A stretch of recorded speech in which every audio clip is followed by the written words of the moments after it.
It's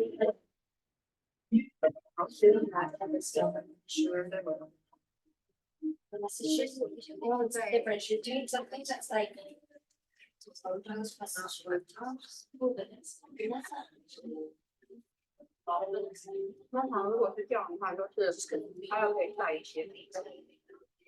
Yeah, but still, it's actually different.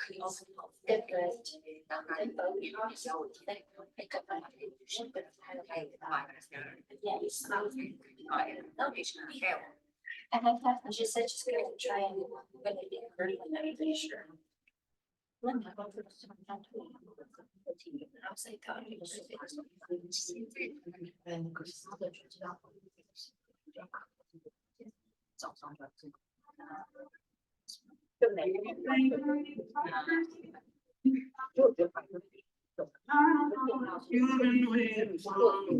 Yeah. 但是就是说是配好的，对。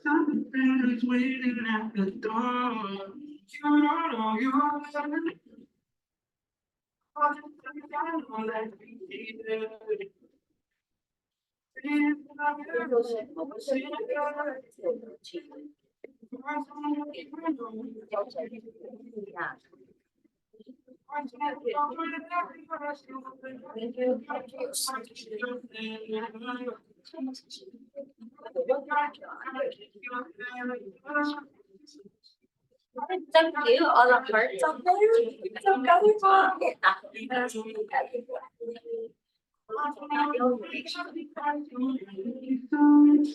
So Aren't the hearts cute, you guys? It is February, Valentine's Day. If we don't have a Valentine's, we can be each other's Galentines.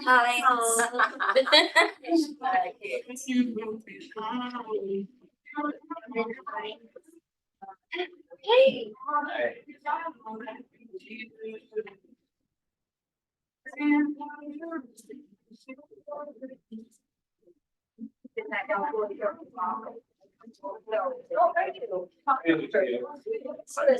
Oh yeah. Good to see you. I'm glad you're here. Oh yeah. Great. Yeah. Yeah. Time for the sales rally. Oh. Color up there. Oh. Music going. We're excited. Oh yeah. How are you? Good. Just loving, admiring my heart. I love you. You too. I know it's fun. Oh yeah. Your vibe inspired me. Just like she's gonna look at this. And I was like, I'm going to go today, Donna. So we're having a little competition. Oh. I'm gonna drop Georgia Valentine's in her box. You don't look on your days. Okay, nice. What group did it? I told her that you're here Tuesday, Wednesday. Nice.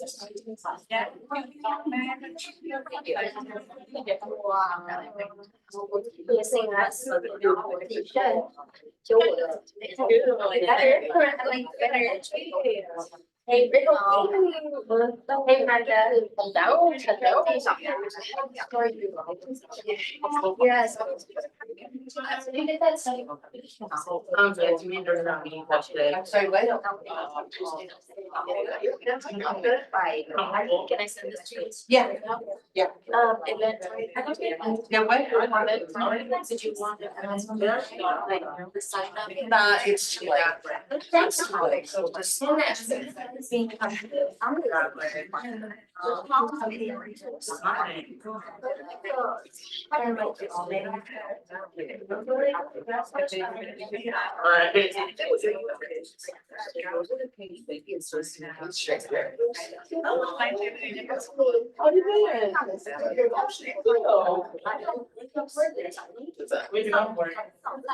You know what, go ahead and set up the event, right? You both see.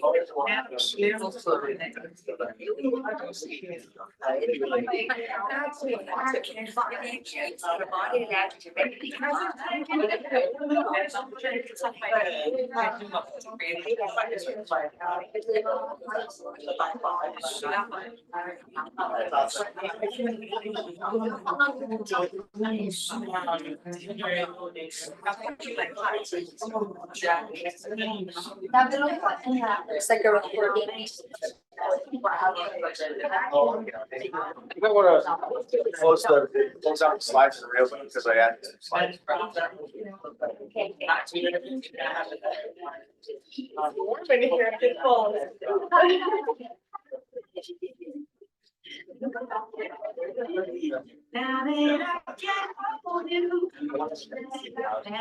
I'll close the whole tab out real quick. One time I have it all set up. Good vibes.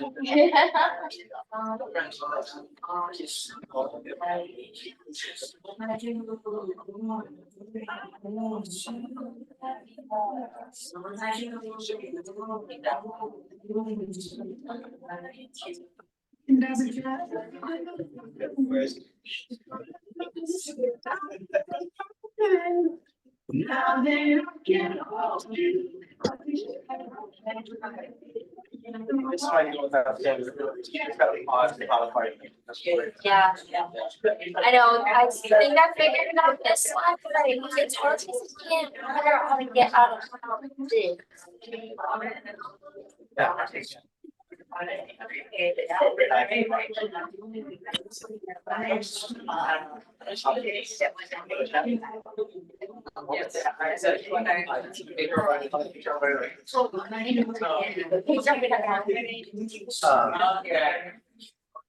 I don't know. Like area, I mean, townhouse, public and, single family home. What I would do.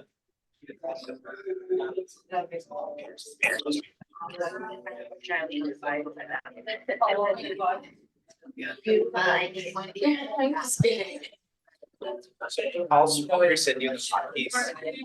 There's hotkeys. Okay. But I would. Yeah, because I got out of full screen. Okay. No, I wasn't sure. But I would-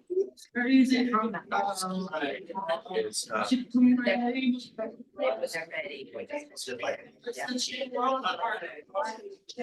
was already. Yeah, somewhere. How about you?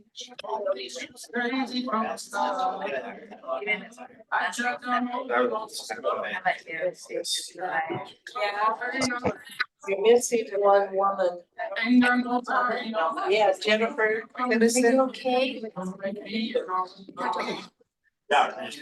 Yeah, a lot of Fire station. Like, I really got it. I couldn't find it really.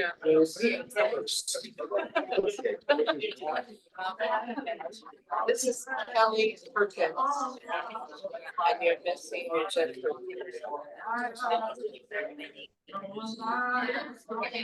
Back on the dock.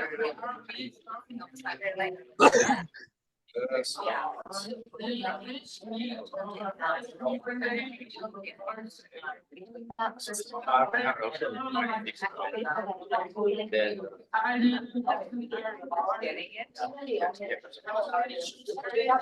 Yeah, that's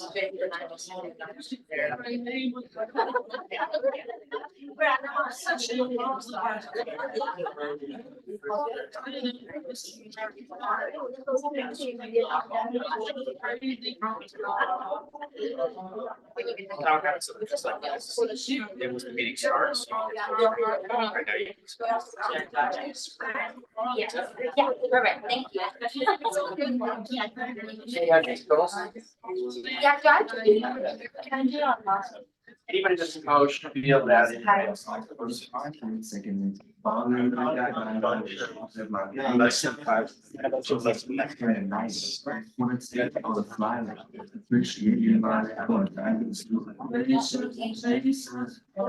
money literally don't think. Yeah. Oh, and I guess less. It's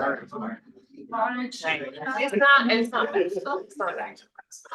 I thought it was gonna be worse.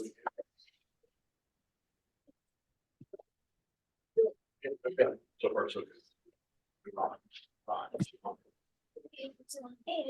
Or SVP for the award, but it says about the, it's full or something, so how do I do that? It's too full now. You're supposed to ours. Well, Give me a pop. This morning there was an email saying. It will end. Yeah, but when you go in and that, it won't let you.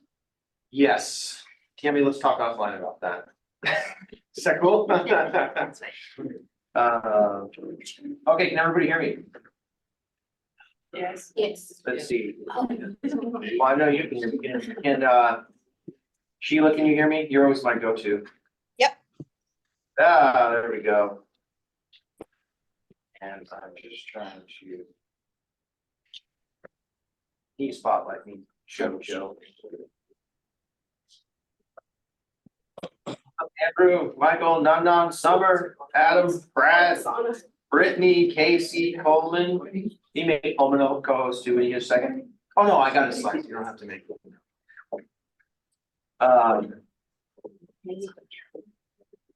Oh yes, I can't leave that. And Chris, John, KJ, I actually gotta call you by your right thing. Mo, Sam, Sarah. I got everybody. Oh, hi, there I am.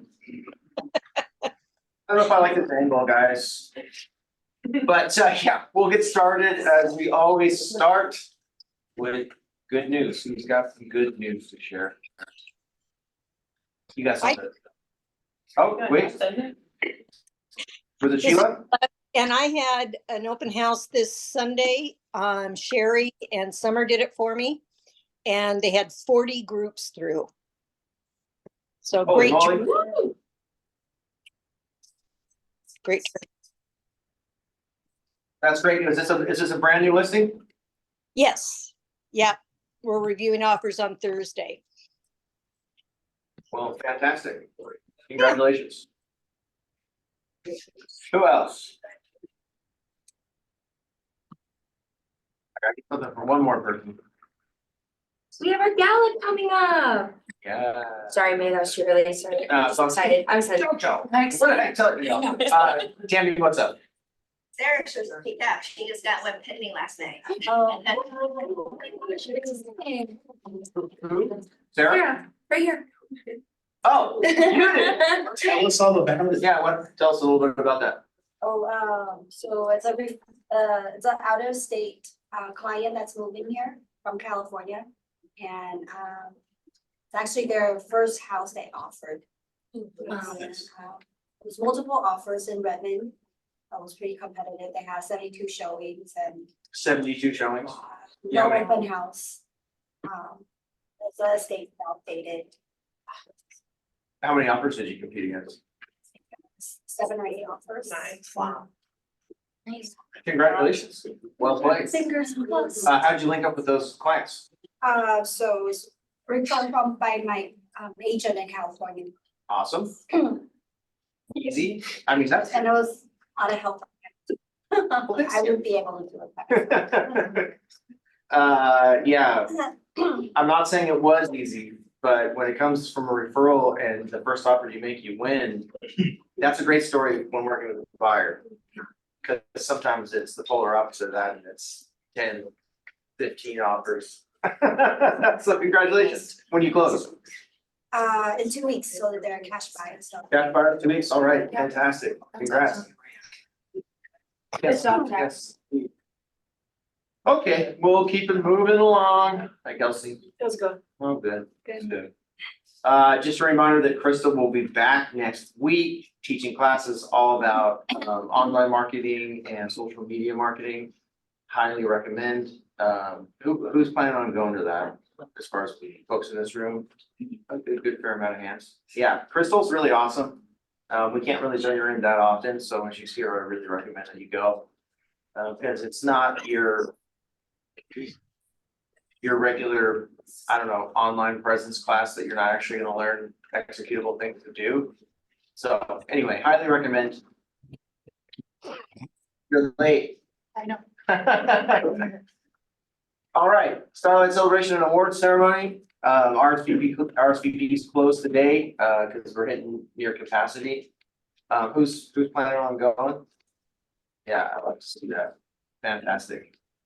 But that should be a great time. The Plateau Club is really rad. So looking forward to seeing everybody there so we can celebrate what was accomplished in pretty much the hardest year of real estate since 1995. So there's a lot to celebrate right there. Family reunion is coming up. Sydney, do you got your ticket yet? I don't know why I pick on you, Sydney. Because you don't work. It means I like you. Trying to do it for free. Yeah. Just keep in mind, yeah, if you can get an agent outside of the brokerage that's produced 5 million in the last year, we will get you a free ticket and them a free ticket.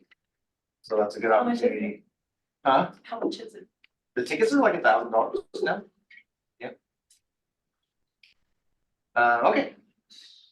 Just a reminder, Ignite is coming up, being held in person here in Kirkland. For the first time since I've been here. March 11th through April 1st, it will be Monday, Wednesday, Friday from 9 to noon every day.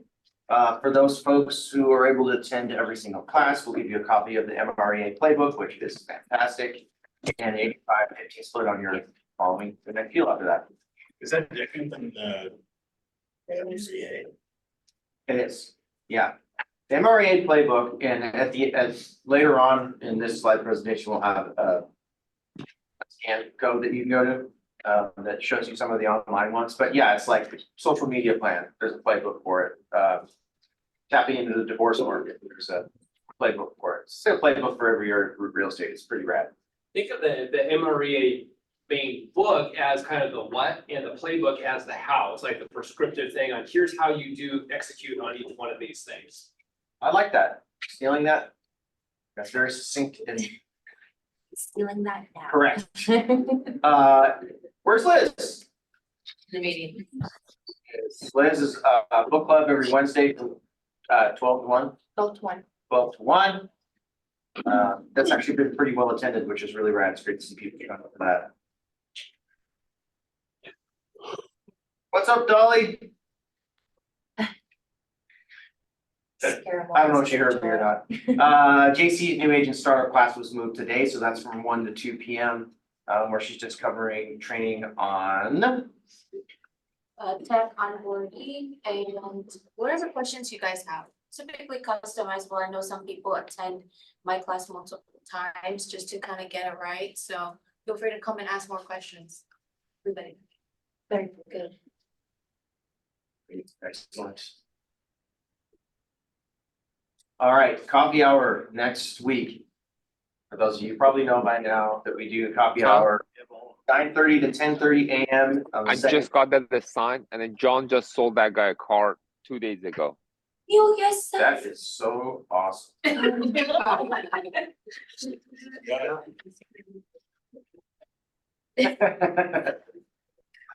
Reza, I'm glad to hear that you're selling cars, brother.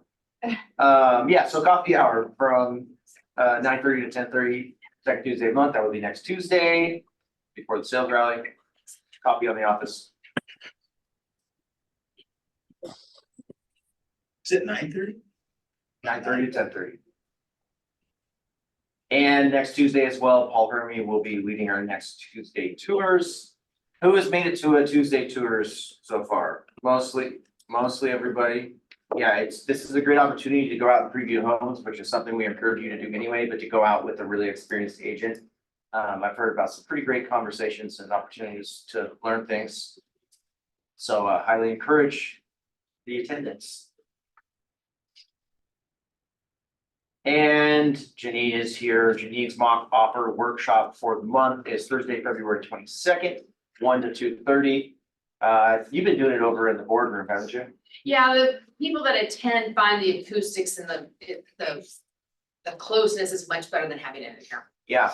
But especially since it's live only. yeah, and just to review what that is, Janine brings an offer scenario, a buyer scenario, and you guys come up with an offer strategy and put the offer together. Picking up the forms and also executing the task of transaction. Yeah. All right, before that, I don't have a slide for it yet. Come on in, Alex. I was shocked it was so quiet. I didn't want to interrupt. Just turn the corner. Sure. I just. Brenda has something coming up you want to share? Sure, on Saturday, we're doing Ask the Experts on ADUs. We've got various builders and professionals coming in at 10 o'clock. And the whole idea is to look at people that already own land and say, what can I do with this?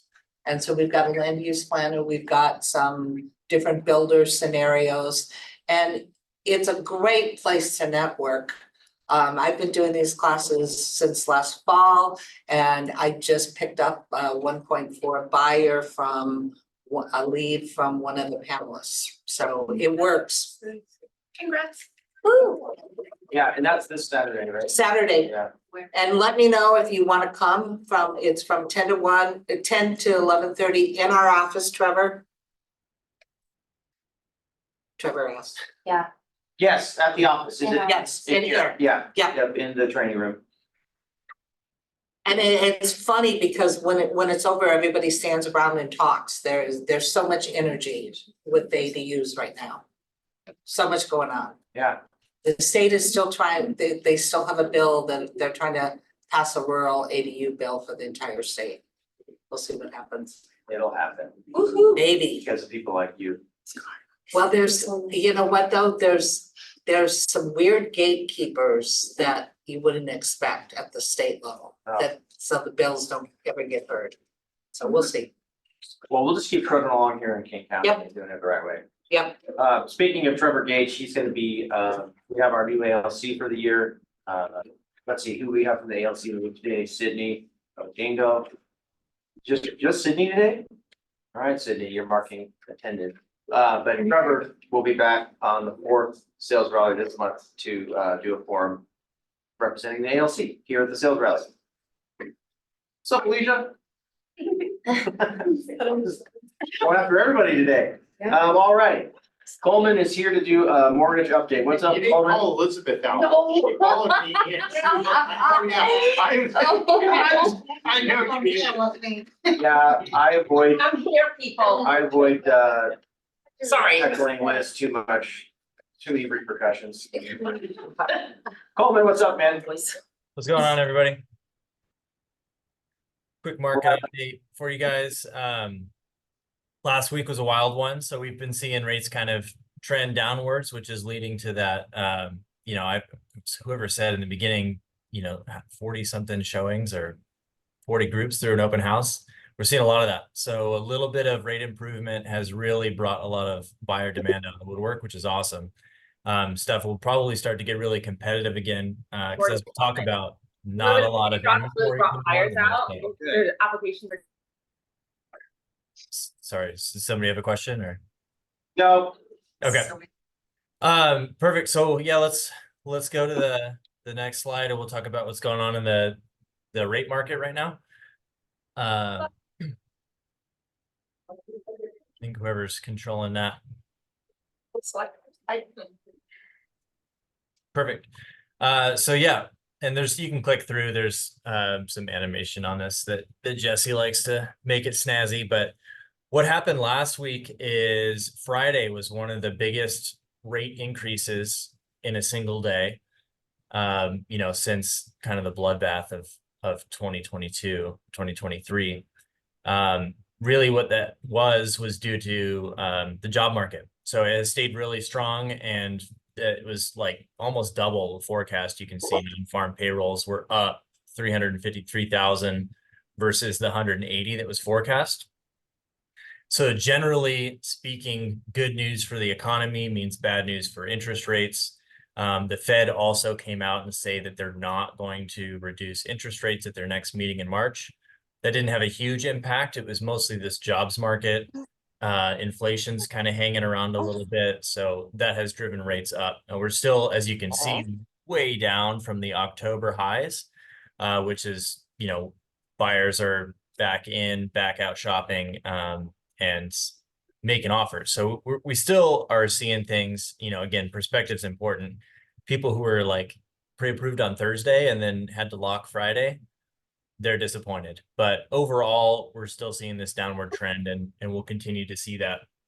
Not going to be any big precipitous drop, where kind of we have this moment where rates go back to the fives and everybody's happy and we all high five and do a million deals again, but we'll probably see them kind of trend lower throughout the year. We're thinking, into the year, probably low sixes, maybe high fives again. So we'll get down there. It'll be a bumpy road though. Coleman, can I ask a question? Let's do it. So I'm just, maybe this is the glass as half full way to look at it, but do you think because rates are gonna slowly trend down, that might actually result in a more sustained market into the latter parts of the year? Yeah, I agree. And we've talked about that kind of supply and demand is the basic economics concept. But we see, if rates were to all of a sudden have this big drop down, say they went overnight to 5.5, we would see so much competition for listings, and there just are not that many of them. I mean, we're still at like half of where pre-COVID inventory numbers were, that, home prices would go up like crazy. And we'd get into a situation where we'd have this kind of unsustainable increase in home costs, and, buyers would be, affordability is a problem still then, right? Because it's either the price or the payment. And, either way, a slow decline into kind of a more stable interest rate environment is what's best for everybody. I agree. And so we're talking about this, right? Listing shortfall, still 103,000 listings short compared to where we were January 19.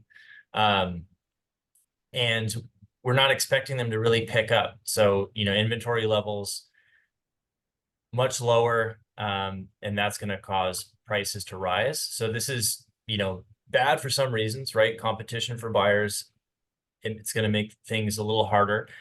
With rates coming down a little bit too, more people are qualifying. So that's why we're seeing competitive offer situations again, tons of traffic through open houses, all of that stuff.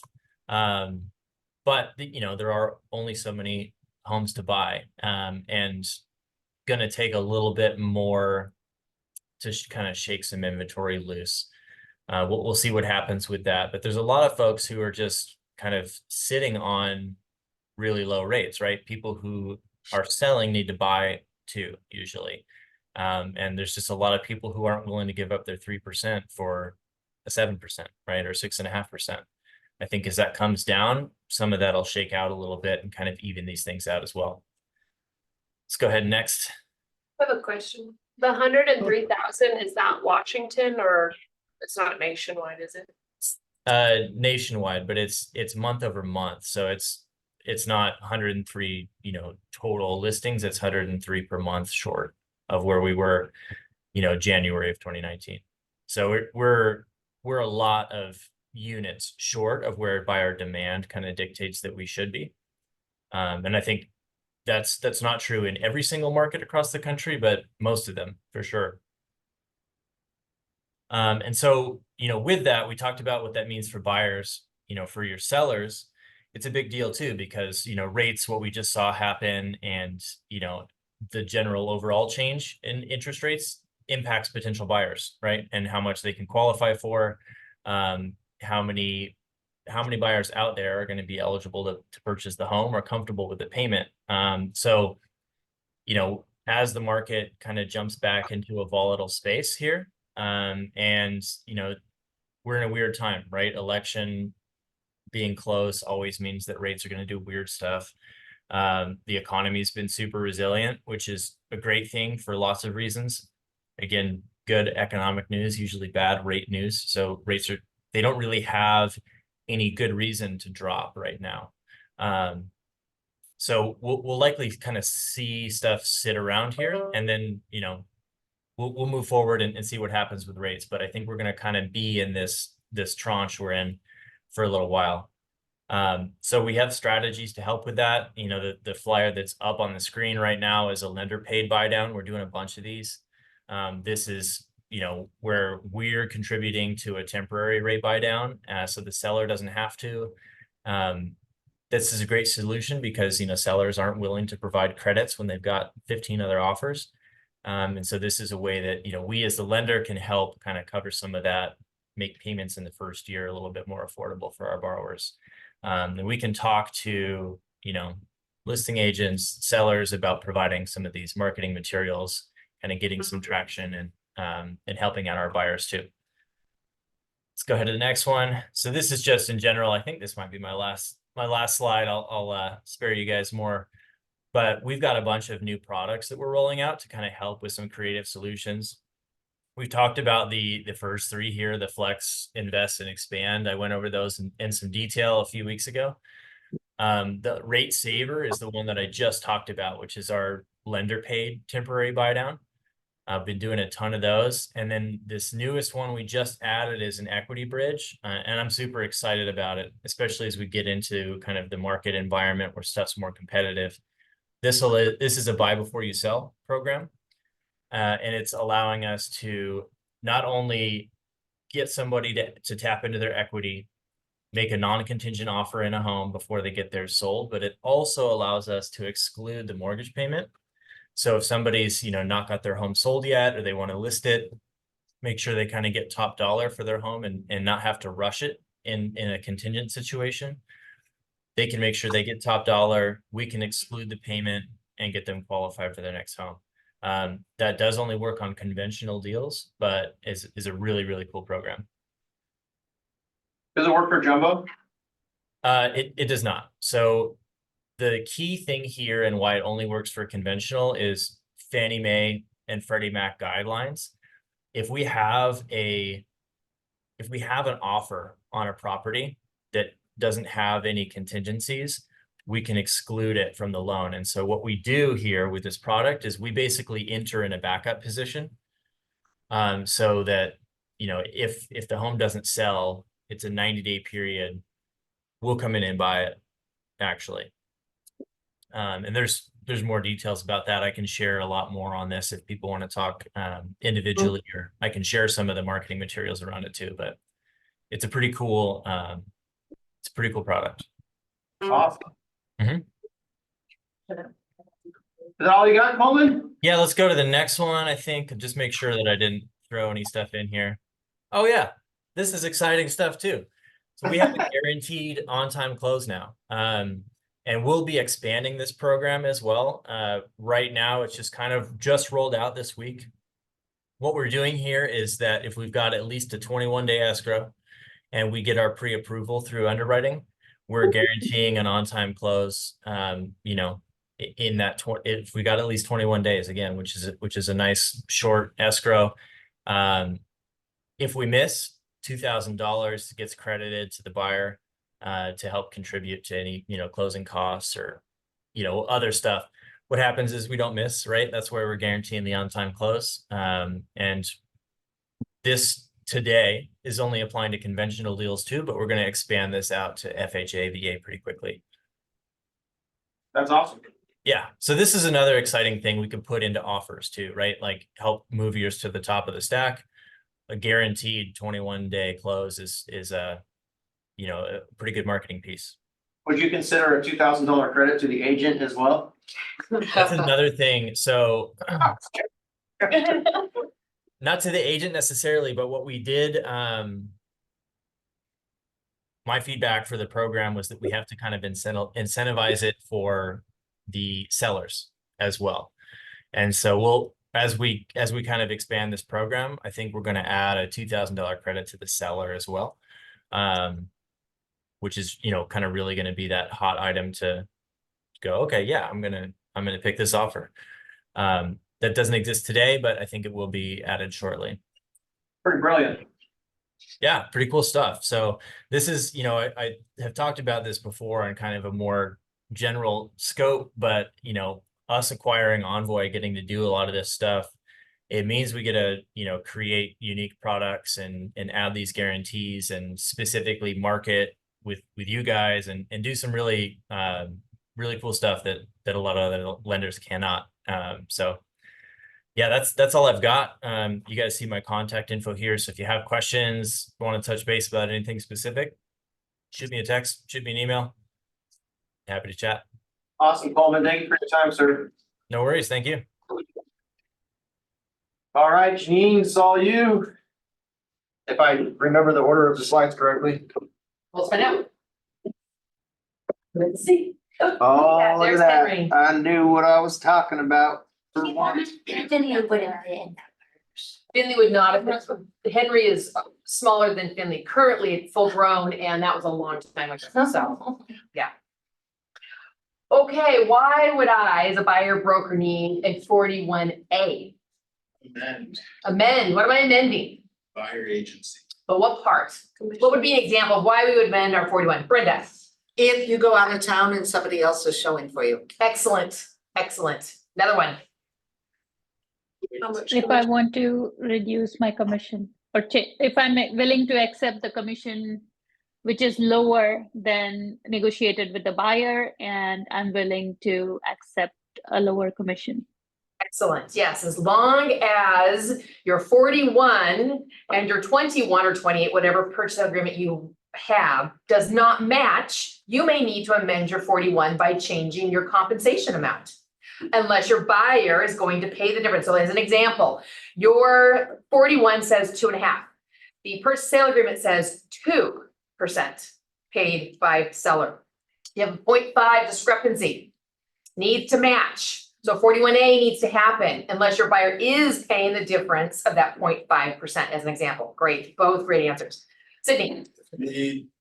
If that delta is like opposite, so say the sellers are offering more than the buyers were going to. Yep, Are you still obligated to do an amendment? absolutely. They have to match. Even if they check the thing that says if the blah blah blah is paying more, it's going to the firm. That's fine too. If your 41 automatically states, if you say 2%, seller's paying 2.5%, but you check the box on paragraph 6 that says anything that's over the 2%, the firm gets, which means it gets paid to you based on your agreement with the firm. Absolutely, that works 41 too. is not needed. 41A is not needed in Cindy's scenario.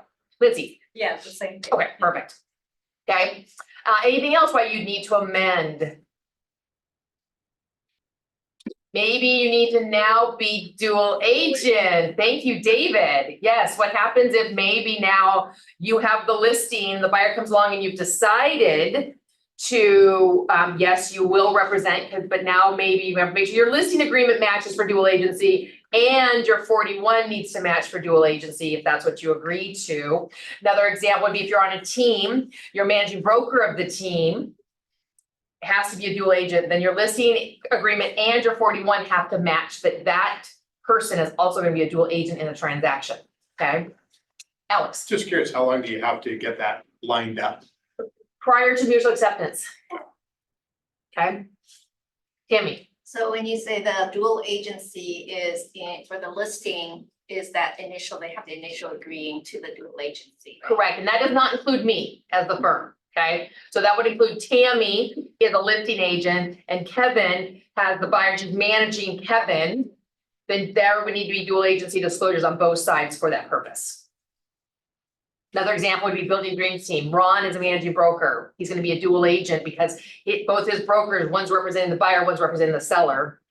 Then that needs to have, that has to be agreed upon by the parties. Yes. Just in case if we have to do the 41A, it doesn't have to do it before the mutual, right? Yes, it does. No, that's what you just said.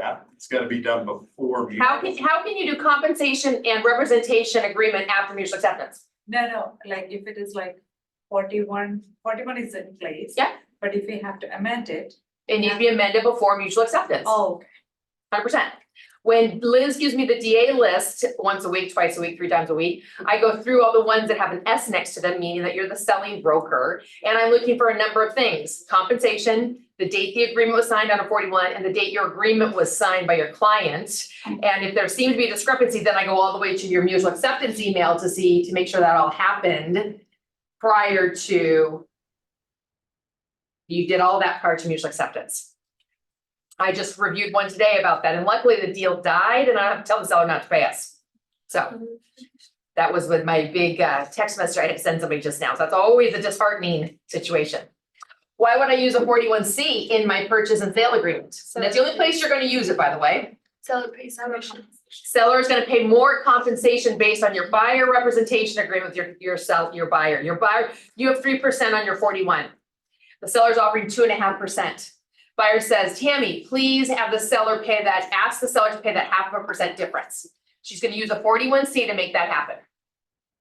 Now, if the seller does not want to sign that and not pay more, that will become a counteroffer. This gives you the opportunity to have a conversation with your client. Are you going to change your 41 prior to your buyer signing the counteroffer? You need permission from your buyer to use a 41C. Correct, which they'll be signing in the first sale agreement, so you do have to explain what that form is. Absolutely. Questions on these two forms? Excellent, next slide, please. America's preferred home warranty. So the disclosure packets have been in disarray for weeks now because one, our mortgage company had legal name changes. America's preferred home warranty got in a RESPA violation and had to change their rules and regulations, therefore having me to have to change a bunch of things. And this is what it's come down to. For years, I have been telling you, if your client simply signs acceptance or waiver, this company will give us $3,750. Is that right? $3,750 towards our deductible for the lawsuit within the first year, or towards outside attorney fees. Like I just approved a check to be cut to Lee Smart, who was representing some of our brokers in Olympia for $2,000 for just legal help. So outside counsel from Ben Kinney's offices. Had this been signed back in 2022, what year are we in? 2023 or later, by the client, if the agent had set that up, that $2,000 would have been covered by this company, but they didn't sign it, so it's not covered. So the agent gets to write the check, as an example. What has changed is there is all these little red stars, asterisks. America's preferred home warranty now is requiring us to complete those red dot areas and then email this off to some email address, which I have to get from Chris Maddox because I don't know what it is, something like waiver or something. So this will not be in the buyer packet because you can't fill it out in our disclosure packet because you don't have the address where this client is going to be. So this has to be done once you reach mutual accept, once you're writing an offer for your client, okay? I'm gonna send an offer over to Kelsey. And in that, I'm gonna explain, Kelsey, you know, this home's 20 years old. I recommend that maybe you might want to consider getting a home warranty. It's gonna cost you X number of dollars, plus they've added in identity theft protection for, it's like number of years, which is on page 6, but you might want to consider, what are your thoughts? You know, you have a good conversation with your client about it. She's like, you know what? Nope, I don't want to. Okay, so with your offer, what I'm gonna do is I'm gonna fill this out and I'm gonna put that you are waiving the opportunity to get a home warranty.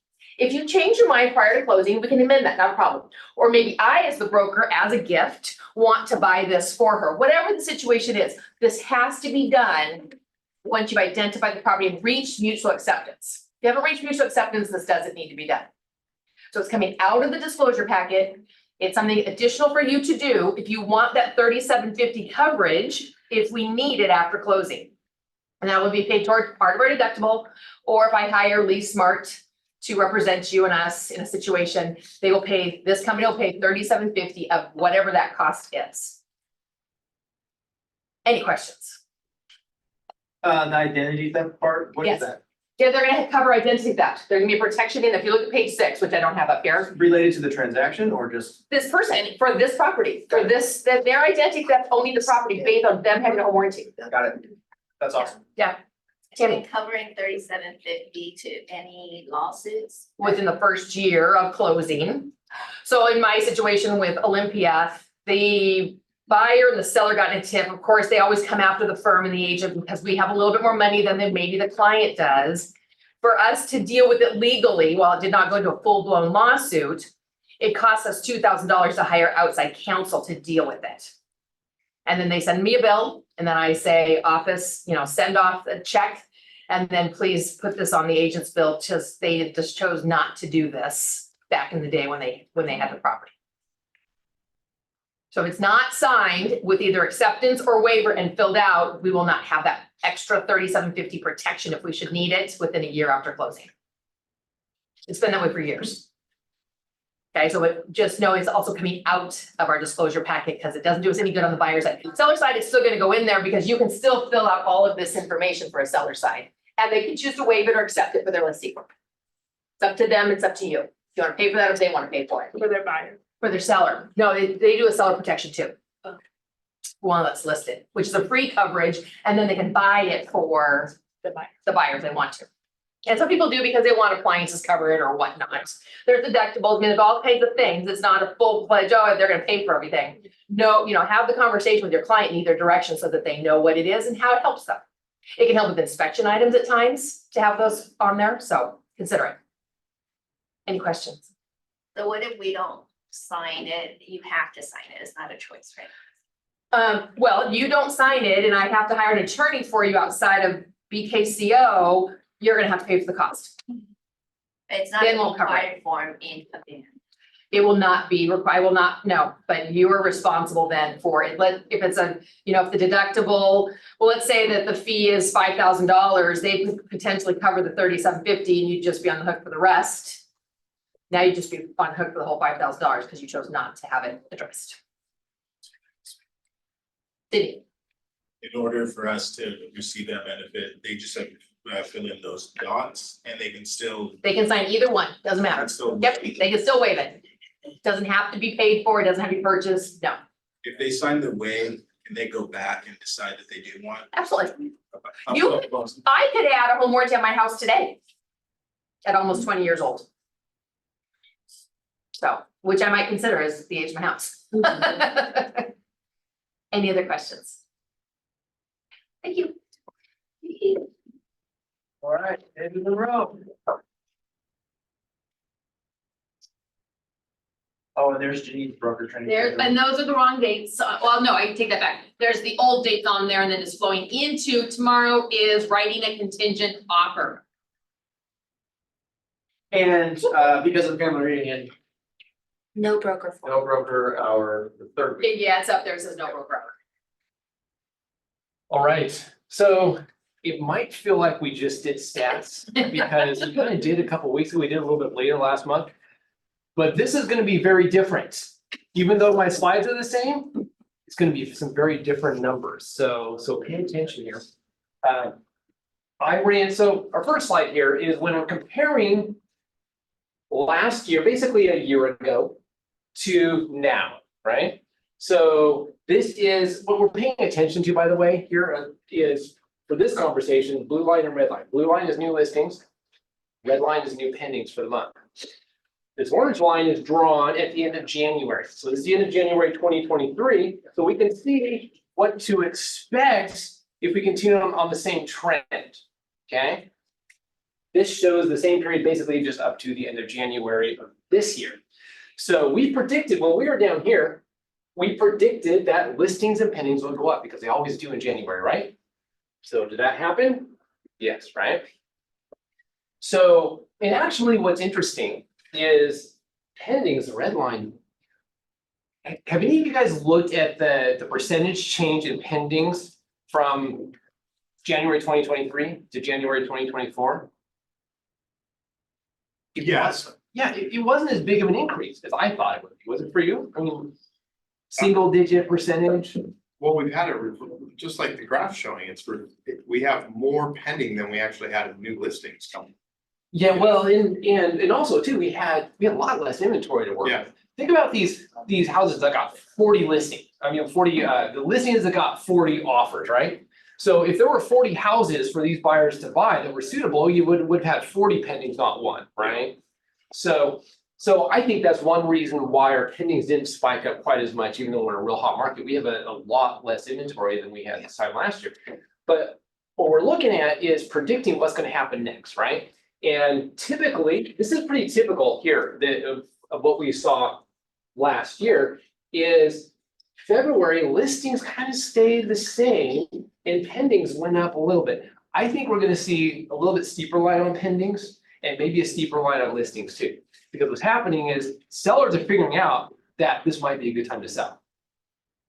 Buyers they're seeing all the other buyers getting out in the market and they're like, oh, I guess the market must be good to buy now because everyone else is buying, so I'll get out there now too, right? So both buyers and sellers are figuring this out, but some sellers, I think we could see a little more listings rather than seeing a slight drop or have it be even.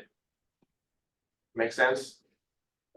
So, Oh, sorry. no, we're good, we're good. I'm just gonna see if there are any questions on that. I have a little bit different opinion on that than you. Well, I agree the trend says we should, and I agree with your logic. What I'm also seeing is the lag in sellers right now in my conversations with them. If they're not ready, just because they can't get the house ready to market. Yep. And they, while they're saying, gosh, now is a great time to sell, what they're also saying is, I wasn't mentally prepared. So I think we're going to see, I wouldn't even be surprised if we actually saw that number come with. What I'd like to see is when it spikes, because I agree, I think we're going to see a takeoff in listings. I don't know that we'll see it until the very end of February, because there's definitely, yeah, Yeah, but I think you're gonna be playing catch up.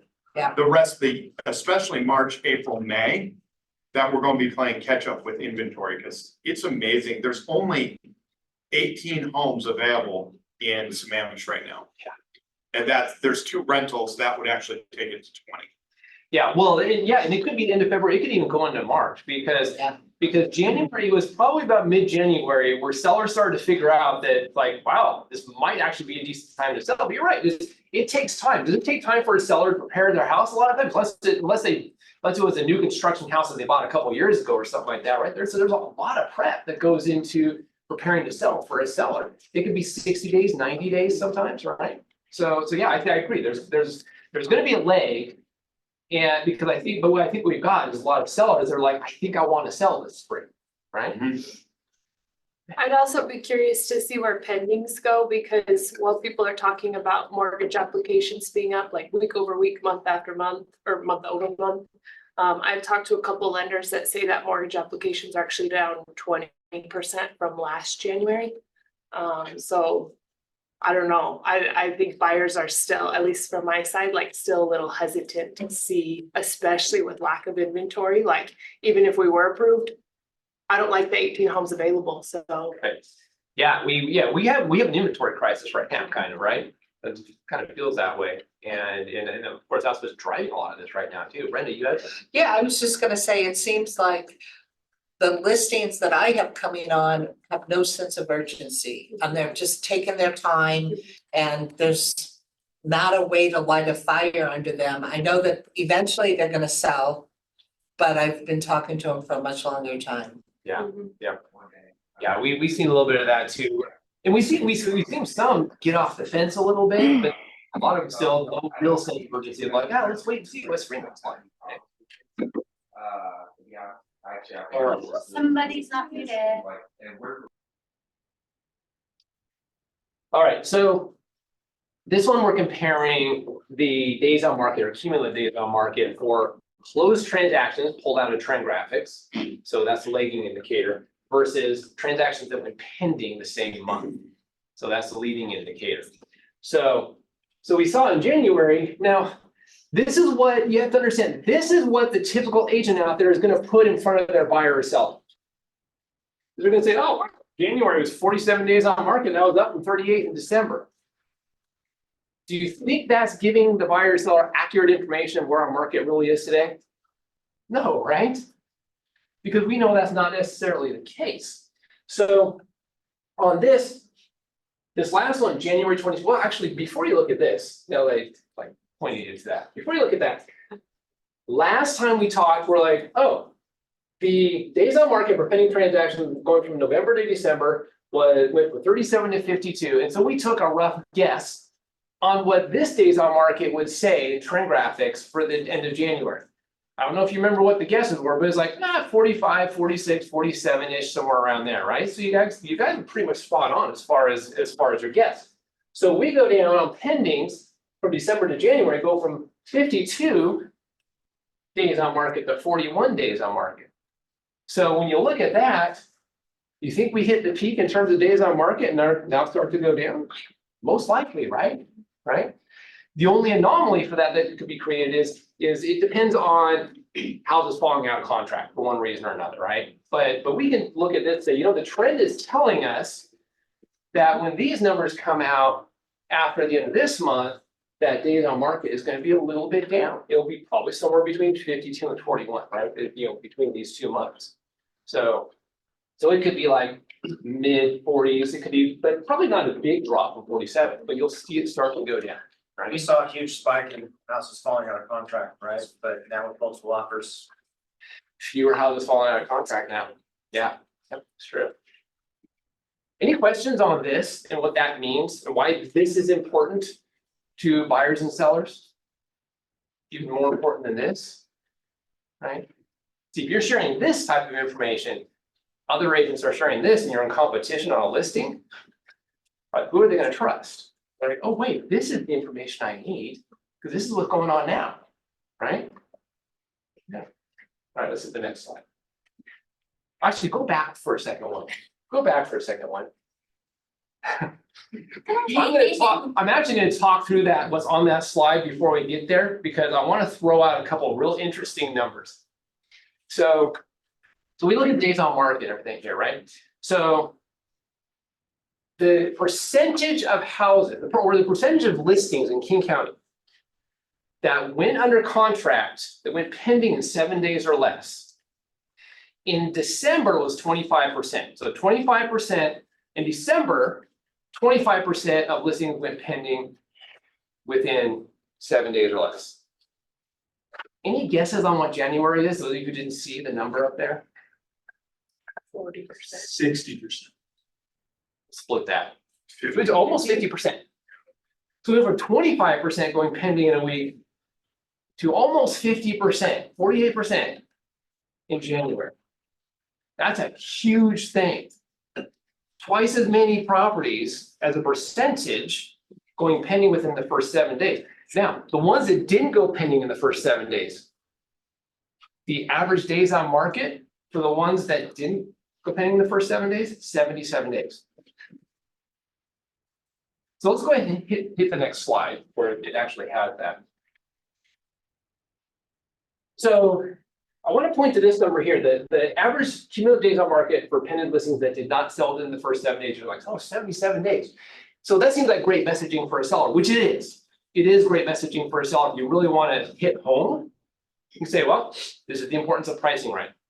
48% of properties, the listings that went on the market in our county went pending within the first 7 days. Of the ones that didn't, that were on the market 8 days or more, the average days on market was 77 days. Just know that this is a big deal, but why do you think that's so high right now? Well, they sat all fall, so they look like old inventory, yet they might be great homes, or they're just flat out overpriced. Yeah, really all of the above, because these are ones that have been sitting on the market since last fall, right? Are now finally selling. Right, so some of the old inventory is even coming off because inventory is so low. So that's part of what's contributing to 77 days. So in reality, in my opinion at least, if you take a listing and it's not pending within the first 7 days, you don't have to think, oh shoot, we're going to be in that 77 days on market group. It could take forever to sell. Not necessarily the case with how fast the market is moving. This is partially an indicator of stuff that went on the market back in November that finally went under contract because the market's hot enough, right? But still, is it a pretty impactful number to put in front of a seller? Because that is the real number. Are people settling though for like the 77 days for the homes that are at that point? Are they just settling for what's out there because they want to buy? Good question. Or have to. Or have to? Yeah, it could be. We've seen some listings that had been on the market for a while that held open houses like the second week of January, all of a sudden got a bunch of traffic and went under contract with multiple offers, had been on the market for a couple months. So it could be that there are just more buyers coming out and seeing some of those properties that have been out on the market for a while because they don't have a lot to look at. Also, the interest rate change over those 77 days. Affordability changes. Yeah, that's pretty significant too. Yeah. Yep. But this, essentially we're looking at the impact that this has and putting it in front of a buyer and seller in the right situation, right? To help them make the right decision for themselves, right? Any questions on these stats?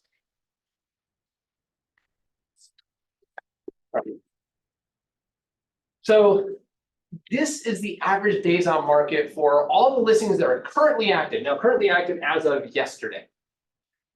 in King County. Now, I did the price, right? I did 450 through 2 million because that's kind of the sweet spot in our county. Get rid of some of the outliers, but it went down. It was 79 a month ago. Now it's down to 59 average days on market for all the listings that are currently active right now. So we're gonna see that start to trend down even more. That's a pretty big jump, 20 days on market. I bet you pull that number today, it's even lower, because yesterday being Monday, people reviewed offers today. And so surprisingly, I think you'll have more. Yeah, and I think that, yeah, you watch this every day. This will continue going down pretty fast right now, especially when we saw the number of listings that are selling in the first 7 days, right? That's gonna, so and some of the old inventory coming off the market too, I right? think the prevalence of, or the increase off the review date, so listings that have an offer review date, also contributes to the average days on market going down. Yeah, yep. Yeah, a lot of listings having offer review dates, huh? Even ones that aren't sure. Right. Right. Yeah. So this is a real leading indicator just to see that, of the ones that are out there right now active on the market today, what's the average days on market across that, and what direction is it going? We always want it. The most important thing really is what direction is that going and how fast, right? That tells us how fast our market is changing, right? Into a hot market, essentially, right? All right, let's hit the next one. So this one hopefully isn't as much of a conversation anymore. This is median price. And traditionally, like we've talked before, median price in our county tends to go down from summer to winter, even though that doesn't necessarily mean that prices are declining. It just means that there are more buyers buying lower price homes than higher price luxury homes, for example, right? And we've seen from past stats that luxury homes as a general, well, just generally tend to sell more in spring and summer. It tends to slow down in the fall a little bit, and that's how these numbers change. And so our proof of that, so if someone's saying, well, I want to wait until June to put my house on the market because that's when prices are the highest because they've gone down and we expect them to go back up. This is a snapshot I pull from basically the hottest period in our market that I know of, which is summer of 2021 to the beginning of 2022. And to see what median price did from July of 2021, super hot market, down to January of 2022, still super hot market. 875 median price down to 794 equates to a 9.3% drop in median price. But anyone who was here during that time knows absolutely positively that a price of a single property did not decline. The value did not decline. It actually went up during that period, right? But more buyers were flocking toward the lower price homes than the higher price homes during that period. So same thing is going on here. So we say July to January, same period, 900 down to 850. Up to last month equates to a 5.6% drop. Now, one thing I'll mention, those of you who like to pull stats, I pulled June or July to January in this.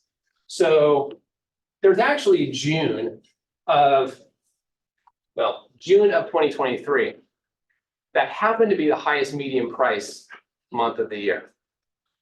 It's usually June or July. So this was actually 939. But you say, oh, well, that explains it. It's actually dropping even more. Well, that just changes this 5.6 to like 9.5. Pretty much matches it up with this. So I just want to show you we're on the same trend with our market in terms of median price as we have been even the hottest market and every year before that too, every year. I mean, it's just a normal thing, right? So this doesn't mean that prices are declining. That makes sense? But look at this. Look what happened here. Goes from 794 in January of 2022 to 875 to 935. Now, I'm not sure if it will go up that fast, but I would certainly expect us to see a significant jump between January and February here as well too. Just don't know how much, but our prediction, probably let's say with 80% certainty, is that we'll see a pretty significant jump in both February and March because this is pretty typical. These jumps were bigger than typical, by the way. But to see significant jumps is pretty standard. Then we see some of the higher price stuff start to come off the market, right? Drives the median price up. That makes sense? All right. Let's hit the last slide. Showings per listing, King County. So this King County resale, not new construction. So what the red lines are, comparable periods. So this was November, December, January, 2022 to 2023. And we predicted there would be a spike in showings between December and January per listing, right? Because it happens every year, right? Buyers coming out after the holiday. So just as we predicted, that's what happened, right? Because we just watched this, we see the trend. Now, showings in January 24 were up 17% over January 2023. Is it just me, or did that seem like it wasn't as big of an increase as I would have expected? Anyone on the same page as me? It's like 17%. I thought it was like 50% more showings per listing than same month last year. What do you think would be the reason there's only 17% difference? Less inventory. Well, there's less inventory, but and also too, what situations cause you not to key into a house? Open houses. Open houses. Have there been 100 people through an open house before that you know of? Less They're not. inventory would increase. Yeah, they're not all. No, less inventory, actually, we are so low in the inventory, buyers are sitting on the shelf right now doing nothing, they don't wanna go see what's out there. Like, I don't want And to. so it's pulled it back, it's actually a psychological thing that's been studied over and over. If you keep pulling back inventory on any one item, people quit engaging. And you can do it the reverse, so we need to be in the sweet spot to get people out seeing the inventory, whether it's a car, or whether it's a house, or whether it's even a restaurant. You need so much inventory, and then if you put too much inventory out, the showings go back down. Yeah, well, and.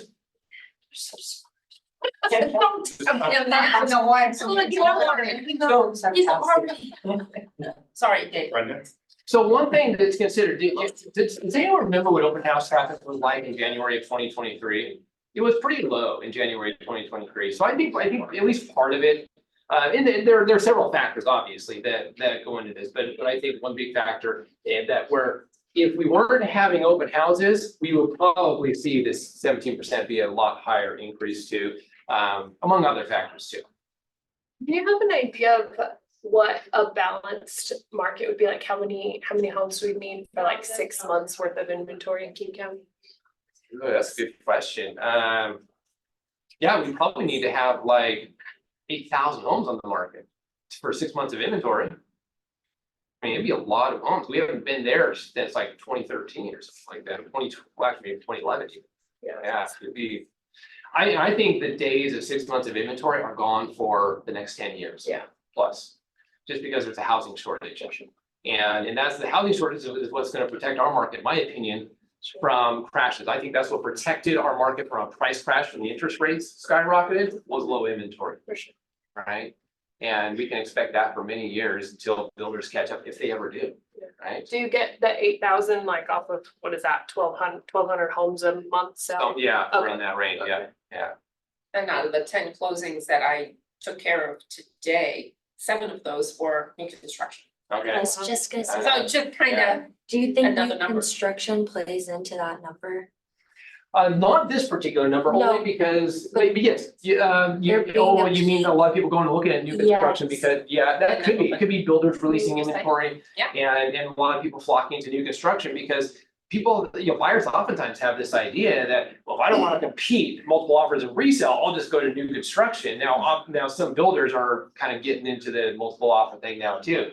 But yeah, some people, that's been the quote safe haven for buyers, be like, okay, I'll go to new construction and buy something pre-sale because I don't want to deal with the resale market, right? So yeah, that could definitely is. And as I mentioned, there's several things that can impact that. And like Alex said and JoJo said, this, I think they all contribute to. Where do you find stats? Like, do customers ask you about this? They do. Yeah, Like well, just, like, either they do or resource. you put it in front of them, they're like, oh my gosh, you have this information, right? But you need to know how to explain it to them. So like your job is coming and providing the information so that they can make the best educated decision for them. And especially here, a lot of people are like numbers oriented, showing them stuff like this, being able to explain it well and not just confusing them more, right? It is really powerful in being able to just educate them. I think Natalie's also asking of how do I find this information? Well, the- Being newer agent, the newer agents don't know how to find that information. Yeah. I got a question for you, Dave. Yeah. Just, can you? I don't think Trend Graphics goes back that far where we could go and pull active units in 2012 anymore. It only goes back, it seems like 5 years at a time, doesn't I it? think it goes back, I wanna say it goes back 10, I think maybe, no, it actually goes back 15. Okay, Because I was trying to pull 2008 numbers and couldn't get them. I think that's what, from Trend Graphics. okay, so it'd be an interesting number. I mean, I can do it on my own or you can share it with the whole company. Is going back to 2012 and seeing how many active units in King County there were at that time. Yeah. Just as a comparison to what we are today. Yeah, I mean, you'd be shocked, I right? just went back in the MLS and I can find that King County in 2012, that 1 month, just residential, single family homes sold just under 2,000 units. Mhm. But that's not how many active units there were, which would have just been an interesting number. Yeah, seeing active inventory back then compared to now is really a real eye opener, especially for those who haven't been in the business that long. Definitely. And even a note too, on stats in general that we talk about, like this stuff and other stuff that you might pull. My recommendation is bring everything to a listing appointment or buyer consultation and share what is meaningful to the prospect or client. Because you may not share everything, but they might mention a couple of things that will give you, you're like, oh, I'm gonna remember to pull out this one. Oh, remember to pull out this one because they mentioned this was important to them, right? Or they mentioned a friend said something, right? Or a previous agent said something. And you're like, oh, I need to pull this out. So you're not necessarily gonna show a buyer or seller all of this stuff. You show them what you believe will be important to them to get them to make the move that's best for them. Makes sense? All right. Is there, I know I walked out of the room, is there training for Trend Graphics? There is a Trend Graphics, I'm not sure if they call it Trend Graphics training or Trend Graphics 101 video on the BKCO hub. Just pulled that up. Okay. And it has, KJ. it's a 1 hour, 1 hour thing. So on BKCO hub, 1,500. 1 hour thing on the Trend Graphics training. It doesn't contain all this. There's a recording from July, I think, mid-July sales meeting that has me going through how I pull these. And we can do it again at some point too. I'm fine, go through it again because if enough of you haven't seen that or don't know how to pull that, I wouldn't mind even taking a period here to run through that. Yeah, we could do how a I half pull it. hour, would be like a half hour class. Yeah, it'd be like half hour. Yeah. Yep. KJ said January 2012, 5,500 listings for sale. Okay. So that's actually down from like 2010 or 2009. Yeah, I mean, It got that's 5 units. down. It got over 10,000 at one point. Yeah, that's down, but I mean, it's just kind of an interesting number to start looking at when here we are at under 1,000 today. Yeah, and this feels like a tight norm, right? Yeah. Like, oh, we just doubled, we'd be so happy, right? And yeah, it was several times higher than it is at one point. I think one thing I regret not asking, Lynn, was the, first time home buyers, where that is, if it's up. I feel like it's down, of course, but how drastic? Yeah, that's a good question. I'm not I sure. shoot an email. Yeah. I'm gonna send out an email today that has Bruce Harvey's slides in it. It's gonna have the big Y thing, so you can guys do that on your own, and I'll ask Coleman that will be a stat for you. Here, you wanna know how many. What percentage of buyers are first time home buyers? Because he had mentioned, I think it was him previously, that first time home buyers are a huge portion of buying activity in recent history. Yeah, in a down or slow market, a lot of the activity tends to be driven by first-time home buyers. If you look at 2008 to 2012, over 50% of all the buyers were first-time home buyers who were buying at that time. Because, a lot of other people are like, oh, I don't want to deal with this market, but a lot of times first-time home buyers have reasons to buy that are non-financial, right? And so I would expect it to be pretty strong right now in terms of first-time home buyers, with affordability being the primary thing that stops people. Trevor asked if you could possibly share this deck on the KWE Site Agent page. Yeah. Trends, graphics. Oh, like in the Facebook group? I can share my group of slides. on Yeah, that. watch, I mean, I'm gonna send an email out today, you can send, I mean, I have it too, so. Yeah. We'll get it to you, Trevor. We'll get it to you, Trevor, Chris Tolstoy, if you're on there, I'll send you Bruce's slides today too. I know we're like 5 minutes over, for the folks on Zoom, if you jump off, I won't judge you, I'm just curious. Just a quick poll, who did open houses over the weekend? I'm gonna be shocked right now. No. Just you?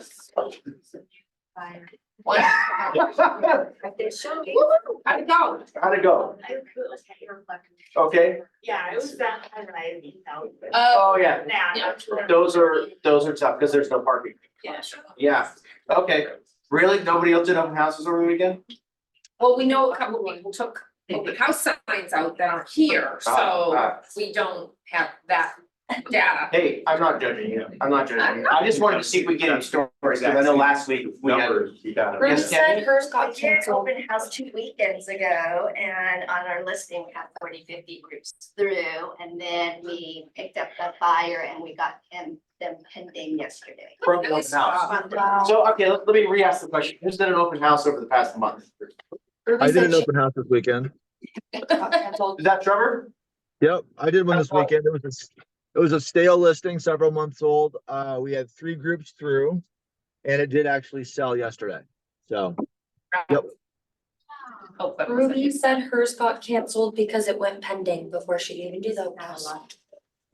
Which makes a good point. Friday afternoon open houses are not a bad idea right now, if you wanna catch an open house and not get it canceled. But, I did 2 open houses and I went to 3 open houses that were not mine, but I went with my clients to show them. and how'd it go? My open houses were kind of dead. I think like 5 groups through, 3 groups through, they were townhouses. But the ones I went to, they each had probably over 100 guests through. And then I also went to Lennar and they were packed with people just checking out their new construction. Don't say Lennar in this room. I know, I didn't want to go to that one, but hey, they wanted to see it and I'll get them into a home, whatever it takes. You're a good man, KJ. All right, cool. This is a good time though to mention that if you tag us on Instagram, we can reshare your open house post and share things to market you guys and get your names out there. Yeah. Did anybody see the slide on Facebook or the just pending and just sold and all that? What did you think? I want opinions. Nobody saw it? Go take a look. Go take a look. Yeah, we're just announcing everybody's listings pending sold every week Yeah. now in the group, so you all know what's going on a little bit more. Should definitely get some traction. All right, Kate, hey, can you go back one slide, JoJo? Yeah, as long as you promise. Class dismissed. Hey, but Sydney, I'm gonna say Steve. scan that if you haven't, and everybody else, scan this if you haven't, it's the one-page systems we were talking about, there's a lot of really good content in there, again, one-page systems for different things, whether it's getting leads through social media, tapping into the divorce market, relocation, it's like, it's got a one-pager for everything, And so. did you say Ignite? What? Did you bring up Ignite? Yeah. Yes, I did. Okay, thank you. Oh, yeah, you weren't here, I wasn't, I was busy. yeah. I will.